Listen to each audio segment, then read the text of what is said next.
ललित, जैसा कि हम पहले भी बहुत सारे भाइयों को पता है कि इस प्रोजेक्ट में क्या एडवांस टेक्नोलॉजी है। और जैसा भी हम लोगों ने कुछ वीडियोस भी यहाँ प्ले करे थे, अगर आप उन वीडियोस को देखेंगे तो आपको समझ में आएगा कि उस इस टेक्नोलॉजी को बेसिकली दाव टेक्नोलॉजी से और अबव और एडवांस बनाया गया है। बेसिकली इट इज आउ it is autonomous assembly autonomous organization which is a fastest version of decentralized autonomous organization।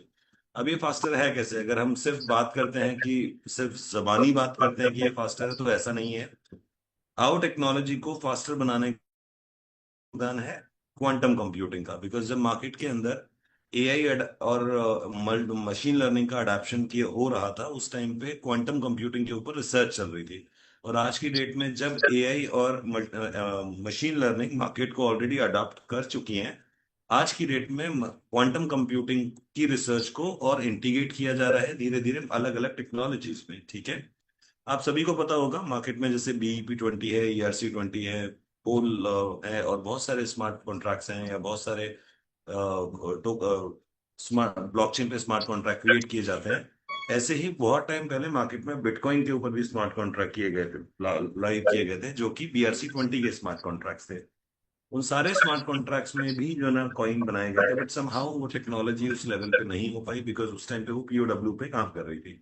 But तभी से बहुत सारे डेवलपर्स उसी चीज को लेकर रिसर्च करते हुए आ रहे हैं।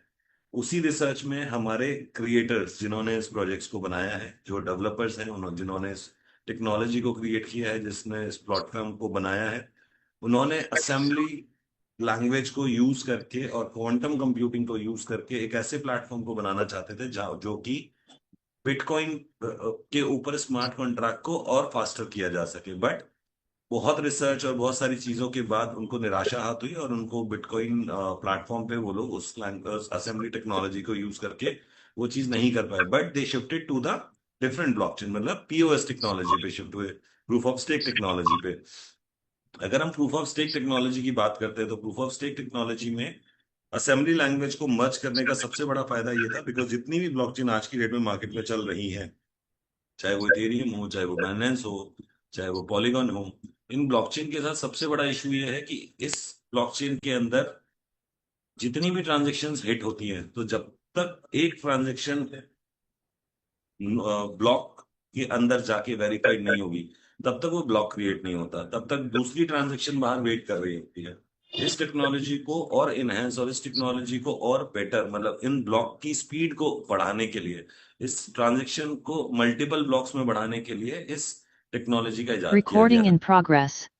उन्होंने मार्केट के अंदर POS पे इंटीग्रेट किया। तो सबसे पहले जो सबसे ज्यादा इशू था वो था पॉलीगन के ऊपर, बिकॉज आप सभी को पता होगा पॉलीगन पे बहुत सारी ट्रांजेक्शंस कई बार होल्ड हो जाती है, रुक जाती है, बहुत लेट प्रोसेस होती है। द रीजन बिहाइंड दिस, ठीक है, दिस बॉटलनेक इशू। इस बॉटलनेक की इशू को सॉल्व सिर्फ और सिर्फ इस असेंबली लैंग्वेज से ही किया जा सकता है, बिकॉज एंटायर इकोसिस्टम, एंटायर अगर हम बात करते हैं, हम कोई भी इलेक्ट्रॉनिक चीज यूज कर रहे हैं, उसके अंदर जितनी भी चिप्स यूज होती हैं या जितनी भी व्हीकल्स यूज होते हैं, उन व्हीकल्स के अंदर जो कोई भी चिप यूज हो रही है, उस चिप के अंदर जितनी भी कोडिंग होती है वो असेंबली लैंग्वेज में होती है, जिसको हम बाइनरी लैंग्वेज बोलते हैं। बिटकॉइन हो या कोई भी ब्लॉकचेन हो, सारी ब्लॉकचेन काम करती हैं C और C++ पे, उसी में उसको कोड किया जाता है। उसके लिए कोई एक्स्ट्रा डेवलपमेंट एक्टिविटीज नहीं होती हैं, उसके लिए स्मार्टली C और C# पे, असेंबली लैंग्वेज पे ही सारी चीजें की जाती हैं। तो कहने का मेरा मतलब ये है, अगर उस ब्लॉकचेन को उसी लैंग्वेज में बनाया गया है, तो उसी लैंग्वेज में स्मार्ट कॉन्ट्रैक्ट पे उसी को ही एग्रेसिवली आगे ऐड किया जा सकता है। तो अभी इसको पॉलीगन के ऊपर टेस्ट किया हमारी क्रिएटिव कम्युनिटी ने, हमारी डेवलपर कम्युनिटी ने, हमारे क्रिएटर्स ने। और इस टेक्नोलॉजी के साथ they built advance ecosystem, advance protocol, जहां पे ज्यादा से ज्यादा कम्युनिटी इंगेज रह सके। ठीक है, ये प्लेटफॉर्म कोई मल्टी लेवल मार्केटिंग प्लेटफॉर्म की तरह मार्केट में काम नहीं करता। ये प्लेटफॉर्म आपको फोर्स नहीं करता कि आपको यहाँ पे पैसे डालेंगे आप तभी काम कर सकते हैं, या यहाँ पे आपको 2x 3x 1000x और 1000x ऐसा कुछ मिलेगा, नहीं। दिस इज 100% रिवॉर्ड इंजन जो कि कम्युनिटी बेस पे काम करता है। ठीक है, अभी कम्युनिटी बेस पे इंटायर आर्किटेक्चर काम कैसे करता है, तो थोड़ा सा मैं टेक्निकल बताना चाहूंगा इस बारे में। बिकॉज अगर हम पूरे टेक्नोलॉजी की बात करेंगे तो माइट बी पॉसिबल कि हम लोग उस बारे में, हमारे पास टाइम कम पड़ जाएगा। इस पूरे स्मार्ट कॉन्ट्रैक्ट को 24 आवर्स की साइकिल पे क्रिएट किया गया है। ये स्मार्ट कॉन्ट्रैक्ट्स में अगर हम बात करते हैं तो सबसे पहला हमारा स्मार्ट कॉन्ट्रैक्ट है एएचओ।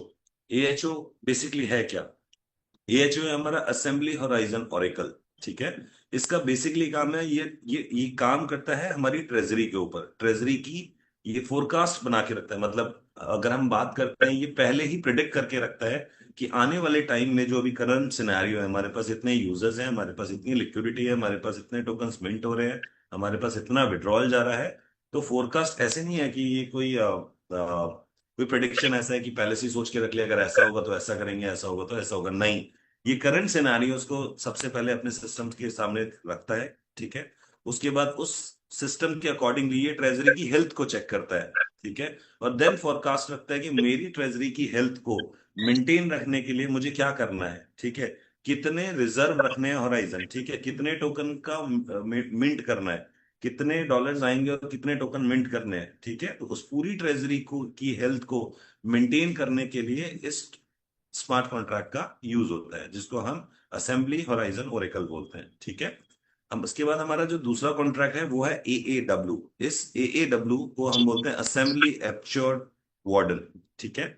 इस स्मार्ट कॉन्ट्रैक्ट का काम क्या है? ये स्मार्ट कॉन्ट्रैक्ट हमारे हमारा जो क्लैरिटी या फिर हमारा जितना भी मिंट जितना भी टोकन हमारा मिंट होता है, उसको के इकोसिस्टम को मेंटेन करना, कि कहीं कुछ गलत तो नहीं हो रहा, मार्केट में जितना टोकन मिंट हो रहा है उसका कैप कितना है, उसका टोटल लिक्विडिटी क्या जा रही है। तो ये सारी चीज ये मेंटेन करके चलता है। उसके बाद हमारा तीसरा स्मार्ट कॉन्ट्रैक्ट है एएफएफ, जिसको हम असेंबली फ्लक्स फोर्ज बोलते हैं। इस स्मार्ट कॉन्ट्रैक्ट का काम है execution every creation and destruction of aura token. ये काम करता है ऑरा टोकन में। ऑरा टोकन कितना डिस्ट्रक्ट, मतलब कितना मार्केट के अंदर क्रिएट हो रहा है, कितना बर्न हो रहा है, कितनी इसकी सप्लाई मार्केट के अंदर यूज हो रही है, प्लस कितना मिंट होगा, कितना बर्न होगा ऑन चेन। तो ये सारी एक्टिविटी को ऑन चेन पे रिकॉर्ड रखता है। ठीक है। उसके बाद हमारा अगला स्मार्ट कॉन्ट्रैक्ट है असेंबली हेलो स्टेबलाइजर। इस स्टेबलाइजर का काम है, ये टोकन के प्राइस के ऊपर कमांड रखता है। मतलब प्राइस को कब बढ़ रहा है, जब प्राइस बढ़ता है तो ये उसको मेंटेन करके रखता है, जब गिरता है तो उसको भी मेंटेन करके रखता है। इस पूरे मैकेनिज्म को इस तरीके से डिजाइन किया गया है कि इस सिस्टम को कोई डंप ना कर सके, मतलब प्राइस को डंप ना कर सके और ना ही पंप कर सके। ये सिस्टम 100% फेयर तरीके से काम करे। अगर कोई भी इसके अंदर प्रिज्म एक्टिवेट होता है, अगर कोई भी प्रिज्म एनएफटी प्रिज्म इसमें स्टेक होता है, तभी लूमेन क्रिएट होगा, नहीं तो बिना उसके लूमेन क्रिएट होगा ही नहीं। तो इसके लिए इस हेलो स्टेबलाइजर स्मार्ट कॉन्ट्रैक्ट को क्रिएट किया गया है। इसका शुद्ध भाषा में बात करें तो ये आपके टोकन के प्राइस को पंप और डंप होने से रोकता है और स्टेबल रखता है। ठीक है। स्टेबल रखने का मतलब ये नहीं है हमेशा एक ही पॉइंट पे स्टेबल रहेगा। जिस प्रकार से पूरे प्रोटोकॉल के अंदर फ्लो होगा, उसी प्रकार से आगे बढ़ेगा। ठीक है। उसके बाद हमारा अगला स्मार्ट कॉन्ट्रैक्ट आता है एआरसी। एआरसी की बात करते हैं तो it is assembly reclaim conduct. इस स्मार्ट कॉन्ट्रैक्ट का काम है बेसिकली जितने भी रूट्स हैं, मतलब जितने भी ट्रांजेक्शन्स होती हैं, जितने भी प्रोटोकॉल काम कर रहे हैं, जितने भी स्मार्ट कॉन्ट्रैक्ट काम कर रहे हैं, उन सब की एक्टिविटी पे नजर रखना। बिकॉज हर स्मार्ट कॉन्ट्रैक्ट अपना काम कर रहा है, बट जरूरी नहीं है अगर वो जो काम कर रहा है उसमें माइट भी हो सकता है कोई छोटी सी भी मिस्टेक्स हो सकती है या कोई प्रॉब्लम हो सकती है, ये ऐसा सोच के चलता है। ठीक है। तो इसका काम है हर स्मार्ट कॉन्ट्रैक्ट की एक्टिविटी पे नजर रखना कि वो क्या कर रहा है, क्या नहीं कर रहा है। अगर वो सही कर रहा है वेल एंड गुड, अगर वो सही नहीं कर रहा है तो उसको अलग अलग पैरामीटर्स में ये स्मार्ट कॉन्ट्रैक्ट रीड करता हुआ चलता है। जब वो टेस्ट क्लियर होता है तभी वो आगे एग्जीक्यूट करता है, बिना उसके एग्जीक्यूट नहीं होता। अब आप खुद सोचिए, इतनी सारी गणनाएं, इतनी सारी चीजें एआई से मेंटेन हो सकती हैं, ऐसा नहीं नहीं हो सकती, लेकिन इतना फास्ट नहीं हो सकती। इतनी सारी चीजें मेंटेन हो सकती हैं, सारी चीजें हो सकती हैं, बट उसके लिए हमें क्वांटम कंप्यूटिंग और असेंबली टेक्नोलॉजी की जरूरत पड़ेगी। तो कहने का मतलब ये हमारा मेन गवर्नेंस का मेन पार्ट है। मतलब स्मार्ट कॉन्ट्रैक्ट को इसलिए क्रिएट किया गया है ताकि ये पब्लिक के सामने लाइव भी रहे और पब्लिक इसे देख के समझ पाए कि हाँ, इस स्मार्ट कॉन्ट्रैक्ट का मेन काम क्या है। ठीक है। उसके बाद आता है हमारा अगला smart contract APG. APG is called stands for assembly prism genesis. यहाँ पे स्टेकिंग, जितनी भी स्टेक्स होते हैं, जितने भी एनएफटी प्रिज्म स्टेक होंगे जिसपे हमें रिवॉर्ड जनरेट होता है, डेली रिवॉर्ड जनरेट होता है, उसको जनरेट करने का काम इसका है। मतलब यहां से ही सारे एनएफटी प्रिज्म जनरेट होंगे। इसके बाद हमारा लास्ट जो स्मार्ट कॉन्ट्रैक्ट है that is called ARE assembly radiance engine. Assembly radiance engine का काम है, जितना भी लूमेन हमें जनरेट होता है, जितना भी आरओआई हमारे पास जनरेट होता है, जितना भी रिवॉर्ड्स हमारे पास जनरेट होता है, उसको सेग्रीगेट करना रिवॉर्ड एंड वॉल्ट्स के अंदर, मतलब वॉल्ट्स में किस वॉल्ट्स में कौन सा रिवॉर्ड जाना है, ये उसे मेंटेन करता है। रिवॉर्ड जाना है वो मेंटेन करता है, सारी परसेंटेज मेंटेन करता है, चाहे वो हमारे लूमेंस हो चाहे वो हमारे ग्लो हो, इन सारी चीजों को ये मेंटेन करता है। सो ये है हमारा 7 कॉन्ट्रैक्ट, मतलब टोटल 7 कॉन्ट्रैक्ट्स है, जो कि हर 24 आवर्स में काम करते हैं। इसका काम करने का तरीका कुछ इस तरीके से, सबसे पहले हमारा एएचओ फोरकास्ट करता है, देन गेट उसको ओपन करता है, गेट के बाद वो एग्जीक्यूट होता है, देन उसको डिपेंड करता है, फिर रिसाइकिल करता है, मतलब उसको चेक करता है। उसके बाद फिर ये इश्यू अगर कोई फाइंड आउट होता है एपीजी से, तो वो उसको फिर से रिकॉल करता है, और देन जाके वो रिवॉर्ड को एग्जीक्यूट करता है मार्केट में। ठीक है, ये साइकिल है जो कि हर 24 आवर्स में जाता है। इसको और बेहतर तरीके से पढ़ने के लिए आपको ये डॉक्यूमेंट, आप जो वेबसाइट है AURALITH.GG, वहां पे आपके पास 3 डॉक्यूमेंट्स अभी नीचे दिए हुए हैं। सबसे पहला है the lettuce. Lettuce is not just in a word, आप याद रखिएगा, इसमें जितने भी वर्ड्स यूज किए गए हैं उनका मतलब ये नहीं है हमें और आप लोगों को परेशान करना। इन सारे वर्ड्स का मतलब हर टेक्नोलॉजी बेस्ड वो वर्ड यूज किया गया है, जिसकी वजह से आने वाले टाइम में ये वर्ड्स मार्केट में हैशटैग के रूप में यूज होंगे। जैसे आज हैश DAO डाओ यूज होता है, ऐसे ही आने वाले टाइम में हैश लेटेश यूज होगा, ऐसे ही आने वाले टाइम में हैश आओ यूज होगा, बिकॉज ये वर्ड ही अपने आप में वो टेक्नोलॉजी क्रिएट करते हैं, राइट। तो this is a core architecture. उसके बाद अगर हम बात करते तो हमारे पास हमारा second volume, sorry second volume मैंने ओपन नहीं किया हुआ है। सेकंड वॉल्यूम हमारी टेक्नोलॉजी को क्लियर करता है कि हमने जो स्मार्ट कॉन्ट्रैक्ट बनाया है, उस स्मार्ट कॉन्ट्रैक्ट में हमने किस टेक्नोलॉजी को यूज किया है, और वो टेक्नोलॉजी किस लेवल पे स्मार्ट कॉन्ट्रैक्ट इंडस्ट्री को इफेक्ट करेगी और उसको और ज्यादा फास्टर करेगी, और फास्ट भी करती है, क्योंकि ब्लॉकचेन तो वैसे ही फास्ट है। हमें लगता है ब्लॉकचेन हमारी वैसे ही फास्ट है, हम किसी भी ब्लॉकचेन पे काम करते हैं वो फास्ट है, लेकिन नहीं, उसमें बहुत सारे इश्यूज होते हैं, बहुत सारे बग्स होते हैं। इसीलिए दुनिया भर की ब्लॉकचेन अलग अलग कंट्री से अलग अलग डेवलपर्स के लिए हैकाथॉन्स अरेंज करती है, ताकि वो लोग उनके ब्लॉकचेन पे हार्ड से हार्ड, टफ से टफ स्मार्ट कॉन्ट्रैक्ट क्रिएट कर सके, और उस वहां पे उनके सामने वो प्रेजेंट कर सके कि अगर उन्हें स्मार्ट कॉन्ट्रैक्ट बनाने में और एग्जीक्यूशन में कोई प्रॉब्लम आ रही है तो वो कहाँ आ रही है। देन उन बग्स को धीरे धीरे जितने भी ब्लॉकचेन के डाओ मेंबर्स या जितने भी उस ब्लॉकचेन के गवर्नेंस मेंबर्स होते हैं, या वैलिडेटर्स होते हैं, डेलीगेटर्स होते हैं, उनकी परमिशन के बाद ही उन सारे बग्स को धीरे धीरे सॉल्व किया जाता है। This is how this entire governance work. दूसरा, इस ओरालिथ के अंदर जैसे बहुत सारे लोगों ने बोला सर मार्केट में बहुत सारे ऑलरेडी प्रोजेक्ट्स चल रहे हैं, उन प्रोजेक्ट्स में और हमारे इस ओरालिथ प्रोजेक्ट में क्या फर्क है, हम क्यों इसमें काम करें।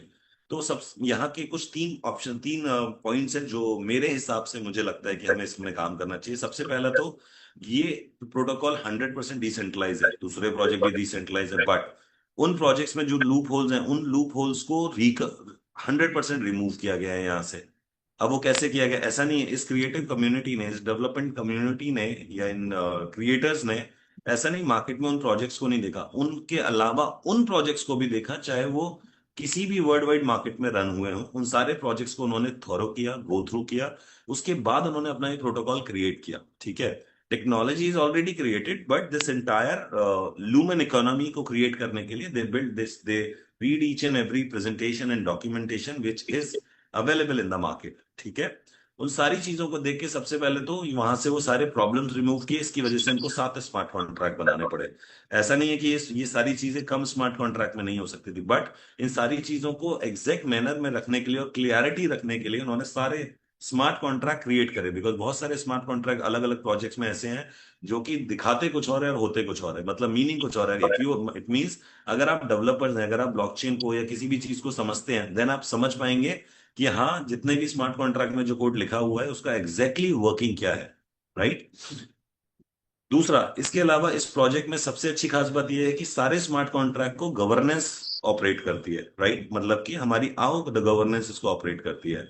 मतलब कोई भी स्मार्ट कॉन्ट्रैक्ट अगर काम करेगा, या अगर किसी भी स्मार्ट कॉन्ट्रैक्ट में भविष्य में कोई चीजें चेंज करने की जरूरत पड़ती है, बिकॉज जो लिख गया है उसे तो चेंज नहीं किया जा सकता, ठीक है, बट अगर भविष्य में हमें कोई जरूरत पड़ती है किसी भी चीज में चेंज करने के लिए, तो जो हमारी डाउ आओ कम्युनिटी है, उस आओ कम्युनिटी के वोटिंग राइट्स की रिक्वायरमेंट होगी, जो कि 100% पे स्मार्ट कॉन्ट्रैक्ट पे अपडेटेड है, मतलब अगर हमारे पास 100 आओ मेंबर्स हैं तो 100 के 100 आओ मेंबर्स का वोटिंग प्रपोजल हमें यस चाहिए होगा, तभी इसमें से कुछ होगा। दूसरा, ये तो हो गया हमारा दूसरा ऑप्शन कि हम क्यों इसमें काम करें।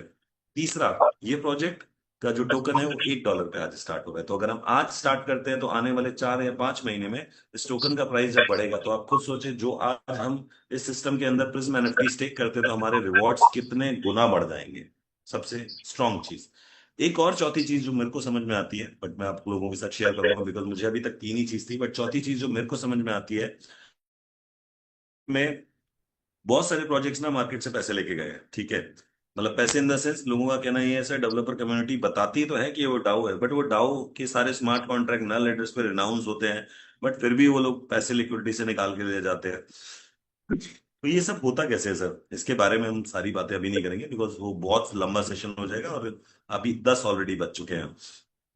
तो ये सारी चीजें होती हैं आपके स्मार्ट कॉन्ट्रैक्ट के जो कोड्स होते हैं, मतलब जिन जिन स्मार्ट कॉन्ट्रैक्ट में फंड्स रखा होता है, उन स्मार्ट कॉन्ट्रैक्ट की कनेक्टिविटी किस लिक्विडिटी प्रोवाइडर के साथ है, मतलब लिक्विडिटी प्रोवाइडर की बात करें, जो लिक्विडिटी वहां पे मर्ज है वो किसने डाली है, ठीक है। मार्केट में पैसा किस चीज से निकल सकता है, लिक्विडिटी का जो स्मार्ट कॉन्ट्रैक्ट है उससे निकल सकता है, ठीक है। हमारा जो एएचओ है उसमें से पैसा निकाला जा सकता है, हमारे ट्रेजरी में से पैसा निकाला जा सकता है, या जहां हमारी मिंटिंग हो रही है वहां से टोकन निकाले जा सकते हैं। तो ये चार मेन कॉन्ट्रैक्ट हैं जिनसे पैसा निकाला जा सकता है। और अगर ये चार स्मार्ट कॉन्ट्रैक्ट डायरेक्टली लाइव है, नल एड्रेस पे रिनाउंस है, और इनके स्मार्ट कॉन्ट्रैक्ट का कोड रीडेबल है, तो मुझे नहीं लगता कि जो है ना वहां पे ऐसा कोई ऑप्शन आपको सामने आएगा जब ये प्रोजेक्ट लाइव होगा कि आप वहां पे देख पाए कि यहाँ से इस कॉन्ट्रैक्ट को कॉल किया जा सकता है किसी दूसरे कॉन्ट्रैक्ट से। हाँ देख पाएंगे, क्यों? क्योंकि वहां पे अगर कुछ कॉन्ट्रैक्ट में कुछ गलत कर रहा है तो जो फाइनल डिसीजन होता है वो हमारे एक और स्मार्ट कॉन्ट्रैक्ट का है जो उस पर नजर गड़ा के रखता है कि वो कुछ गलत तो नहीं कर रहा, बट वो भी उसे ऐसा कुछ ऑपरेशन नहीं देगा कि यहां से आप पैसे निकालो। तो पैसे निकाल सिर्फ लिक्विडिटी में से कौन सकता है? जो लोग इस प्रोजेक्ट के आओ मेंबर्स हैं, और उन्हीं 150 मेंबर्स के पास ऑप्शंस होगा कि वो अपनी लिक्विडिटी खुद निकाल पाएंगे। डेवलपर या कोई भी क्रिएटर इस प्रोजेक्ट में से कहीं तक कोई भी पैसे नहीं निकाल सकता।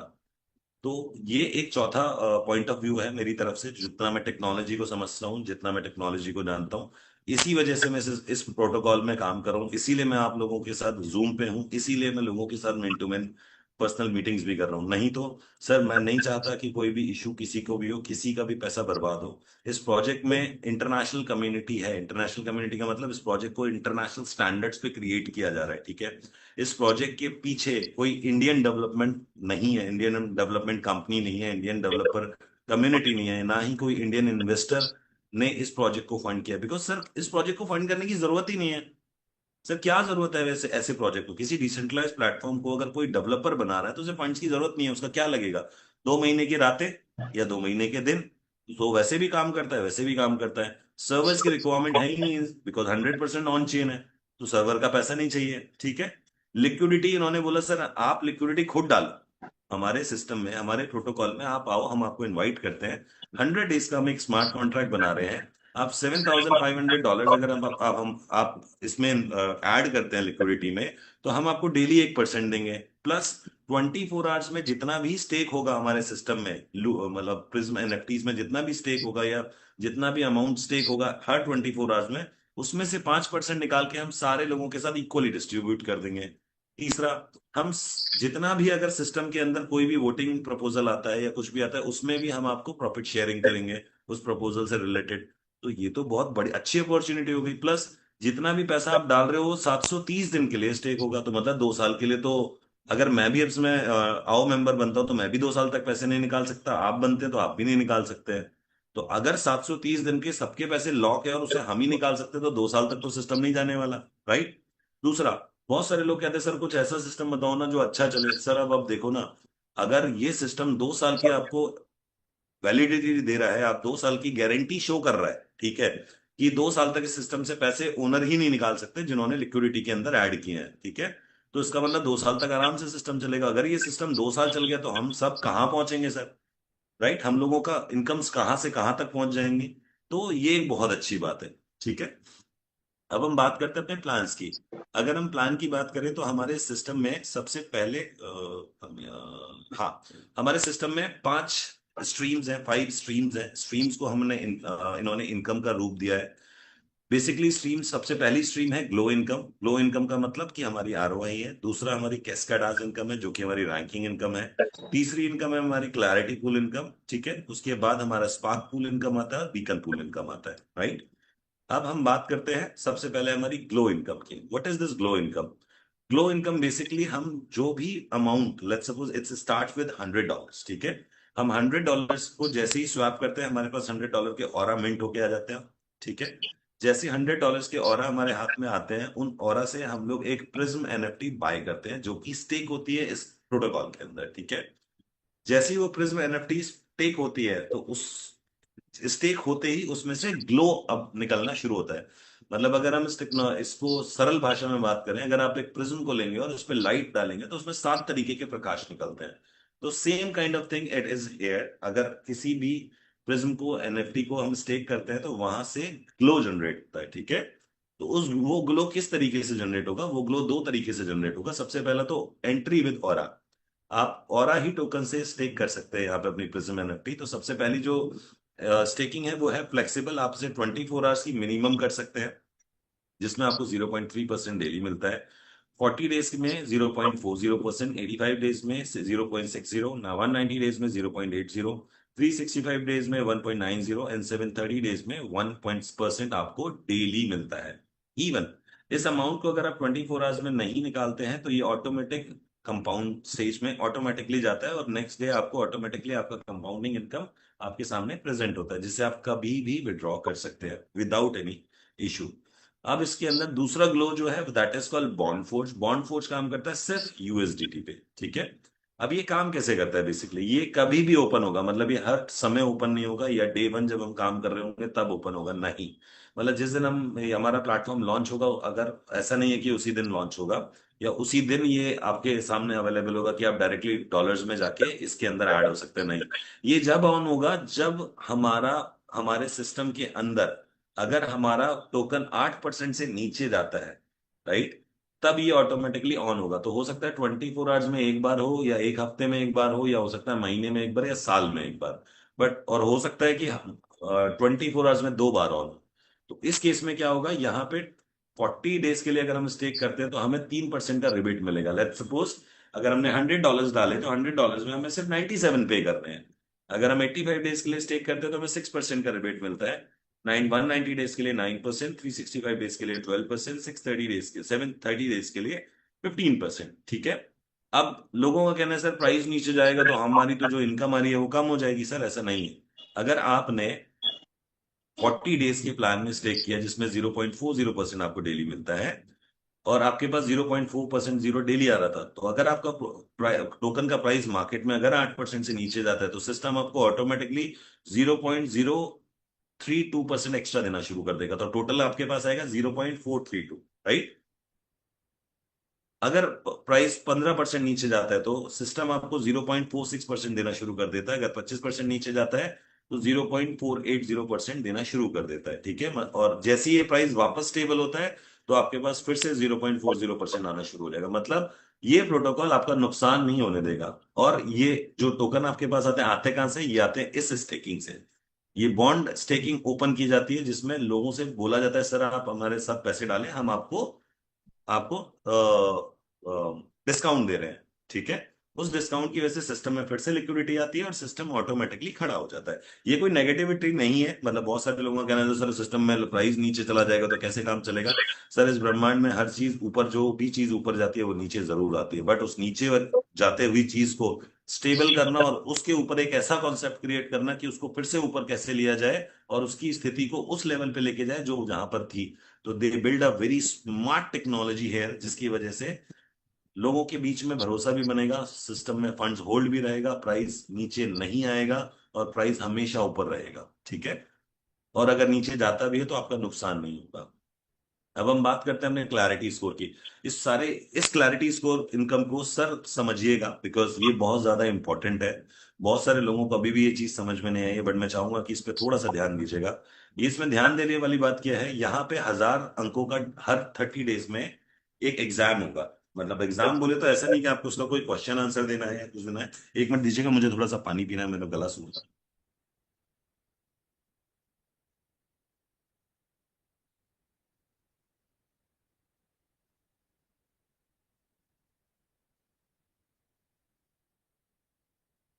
जी, माफी चाहूंगा, थोड़ा सा समय लिया आप लोगों का। तो सर देखिए, यहाँ पे ना सिस्टम के अंदर आपको 1 2 3 4 5 6 7, आप कोई भी चीज देखेंगे इसमें 7 तरीके से डिवाइड की हुई है। 7 का मतलब कि 7 तरीके का प्रकाश आता है किसी भी प्रिज्म को में, जब हम ग्लो मार जो जब हम प्रकाश डालते हैं। तो यहाँ पे सबसे पहला जो ऑप्शन है, मतलब उस किसी भी एग्जाम को पास करने में नंबर ऑफ पेपर्स उसके अंदर होते हैं। तो यहाँ पे आप इनको पेपर के रूप में लेके चले कि आपका सबसे पहला जो एग्जाम है वो होगा होल्डिंग डिसिप्लिन, भैया। सबसे जो पहला है,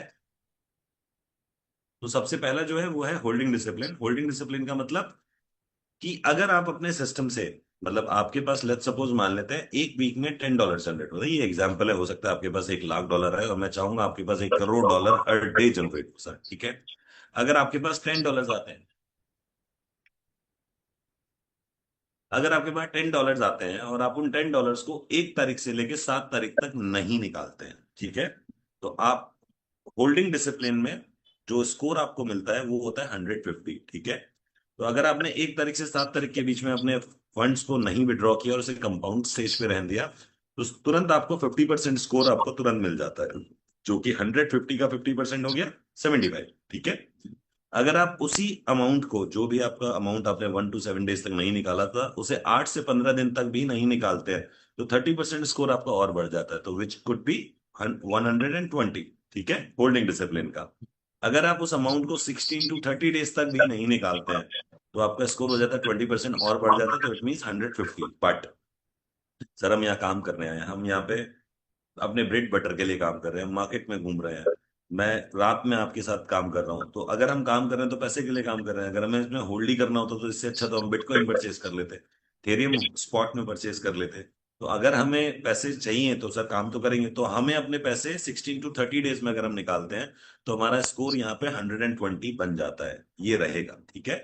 ऐसे ही आगे अगर हम बात करेंगे तो यहाँ पे आता है स्टिलनेस, रीकमिटमेंट। तो हर चीज को इसी तरीके से वेरीफाई किया जाएगा, मतलब मॉनिटर किया जाएगा कि आप 1 से 7 तारीख में कौन सी एक्टिविटी करते हैं, उसमें आपको 50 स्कोर मिलेगा। आप 8 to 15 डेज के बीच में कौन सी एक्टिविटी करते हैं तो आपको 30% मिलेगा, और अगर 16 to 30 करते हैं तो 30 मिलेगा। तो ऐसे ही आपका स्कोर 100 200 ये डिवाइड होता हुआ चला जाएगा।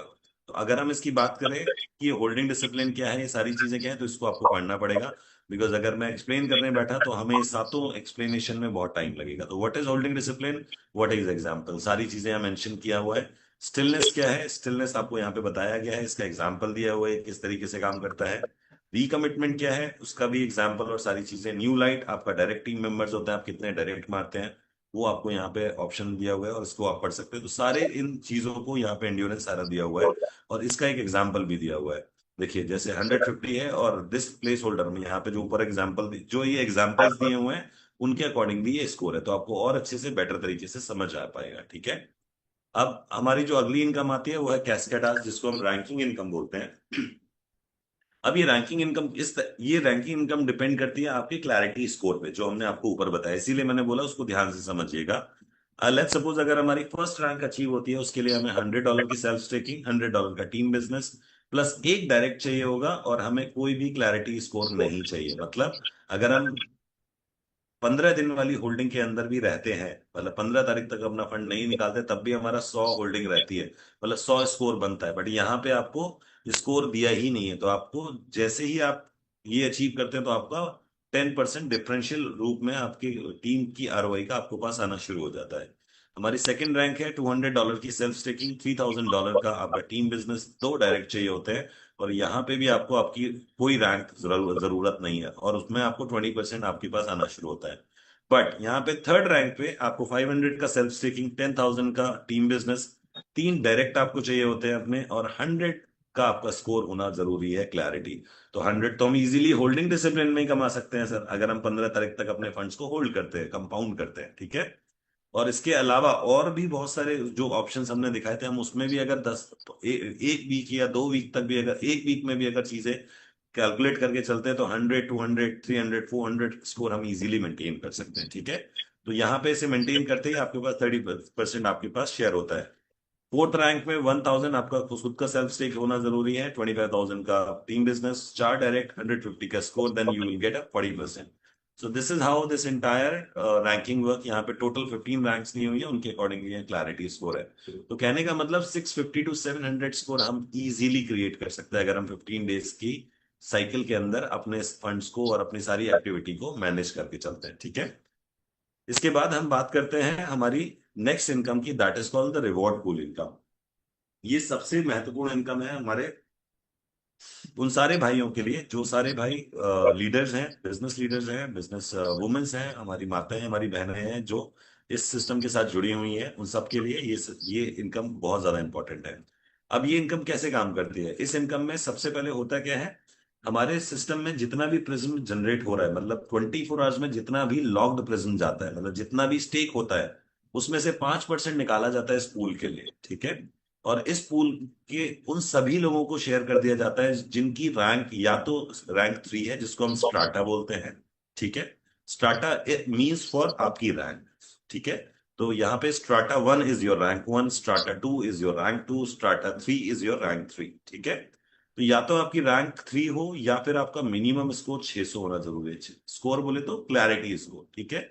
इन दोनों में से कोई एक होगा तो आप इस पूल इनकम में एलिजिबल है। बट इसके अलावा भी आपको ऑप्शंस दिए हो। अगर आप स्ट्राटा 3 पे है और आपका स्कोर 3% है, तो आपको 1.3% की हिस्सेदारी इस पूल के अंदर मिल जाती है।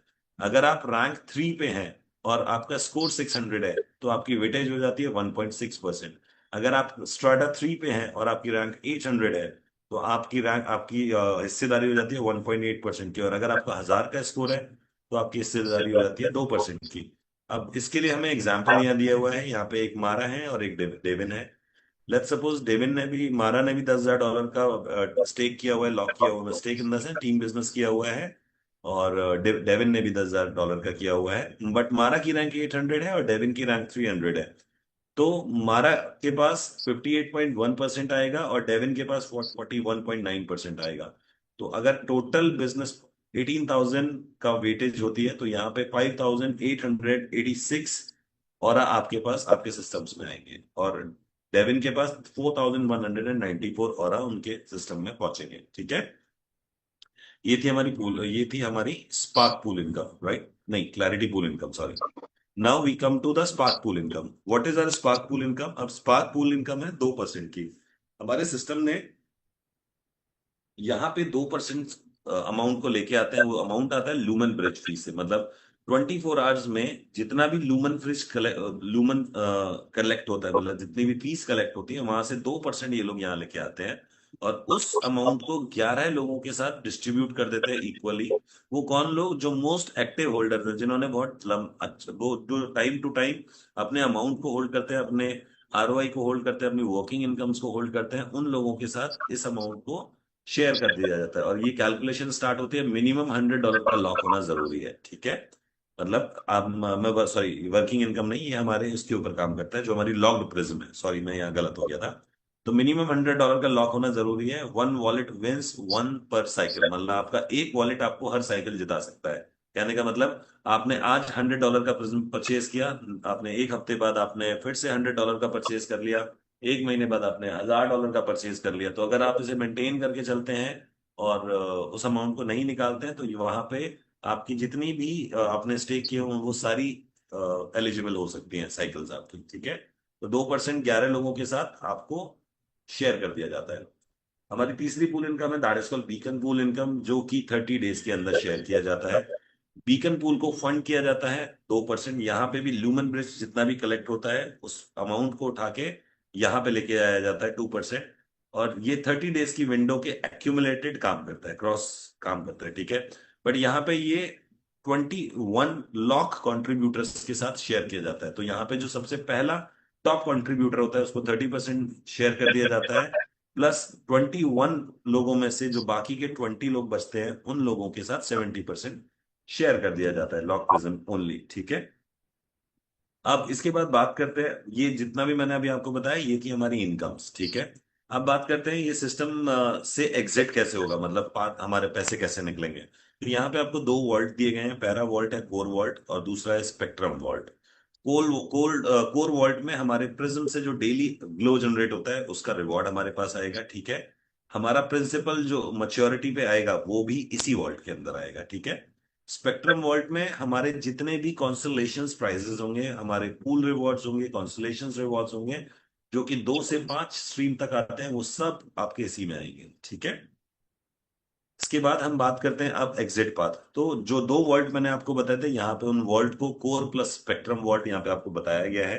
तो जो दो वर्ड के बाद इसमें जो एग्जिट एक्टिविटी है वो इस तरीके से होगी। सबसे पहले यहाँ पे आपको अपने फंड को, लेट्स सपोज हम बात करते हैं, हमारे पास $10 आए हैं, ठीक है। हमारे पास 10 ऑरा टोकन हैं जिनका मार्केट में प्राइस है लाइव रेट से $10। तो 10 ऑरा को निकालने के लिए हमें सबसे पहले उन्हें यहाँ पे मूव करना पड़ेगा द लूमेन ब्रिज में, और अपने वॉल्ट से, दोनों वॉल्टों में से कहीं से भी आपको सबसे पहले लूमन ब्रिज में ट्रांसफर करना पड़ेगा। लूमन ब्रिज में ट्रांसफर करने के लिए यहाँ पे हमें कुछ कंडीशंस दी हुई हैं। अगर आपको अपना फंड इमीडिएट चाहिए, फुल अमाउंट एट वंस, तो आपको 25% फीस एक्स्ट्रा पे करनी पड़ती है। अगर आप 10 डेज में करते हैं तो आपको 20% पे करनी पड़ती है, 20 डेज में 15, 30 डेज में 10, एंड 60 डेज में 5%। अब ऐसा नहीं है कि अगर आप 10 डेज में रिलीज करते हैं तो 10 दिन बाद आपका फंड आता है, नहीं। अगर आपने 10 डेज में अपनी फिर इसको रिलीज किया है तो डेली एक और आपके लूमन ब्रिज के अंदर आना शुरू हो जाता है।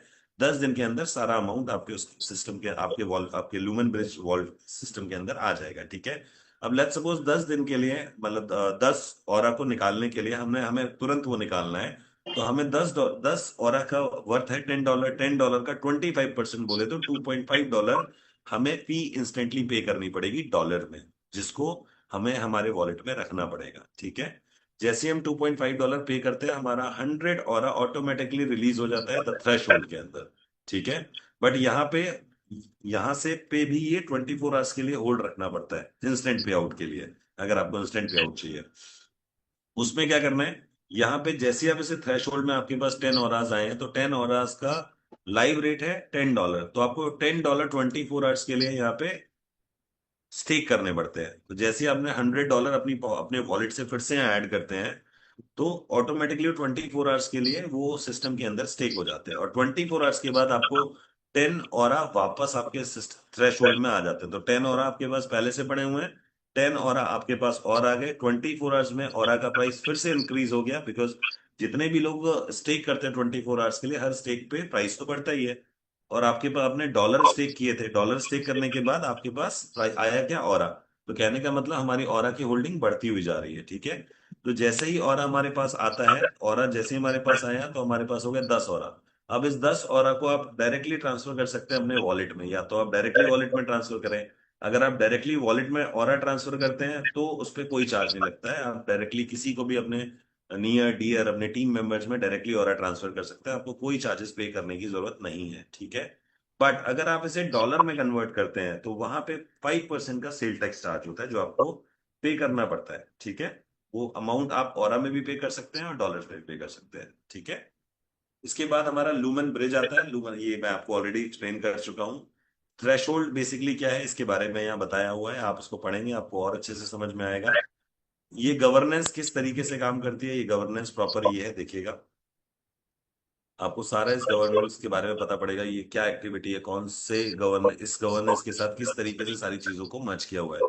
इस गवर्नेंस के बारे में मैंने आपको थोड़ा सा पहले भी शेयर किया था इस बारे में, तो इस बारे में आप और अच्छे से पढ़ सकते हैं।